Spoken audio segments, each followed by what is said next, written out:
Welcome to this week's supply chain update, brought to you by Phoenix International. As of April 3rd, the U.S. announced new Section 232 tariffs effective April 6th, including a 25% duty on certain metal derivatives and a 50% tariff on specified goods in Chapters 72 through 76. A new de minimis exemption will allow qualifying goods with less than 15% metal content to avoid additional tariffs, while new pharmaceutical tariffs of up to 100% are expected to take effect in approximately 120 days.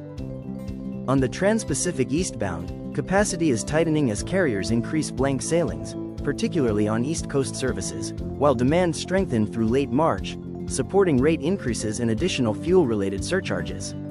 On the Far East westbound trade, operations remain under pressure due to rerouting, weather disruptions in China, and congestion across key hubs such as Singapore and Northern Europe, which continue to extend transit times and impact equipment availability.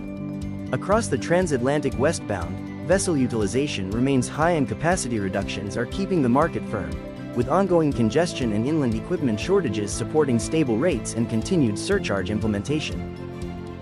Asia's air freight market remains tight, with strong demand and limited capacity across major export regions.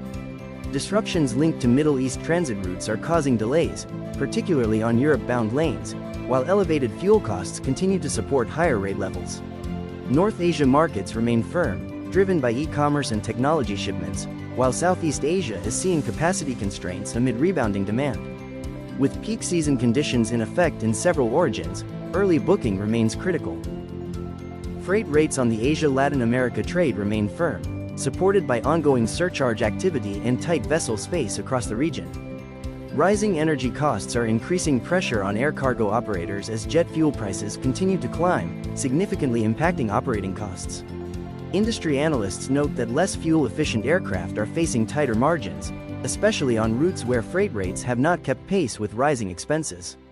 These cost pressures could influence capacity decisions across the global freighter fleet. A U.S. appeals court has upheld federal rules allowing regulators to review ocean carrier practices related to export cargo access. The ruling reinforces the authority to investigate whether exporters are being unfairly denied vessel space, supporting enforcement under the Ocean Shipping Reform Act. This decision confirms continued oversight of carrier policies affecting U.S. export flows. And that concludes our update on the global supply chain. Thank you for joining us. We will continue to monitor these developments and keep you informed.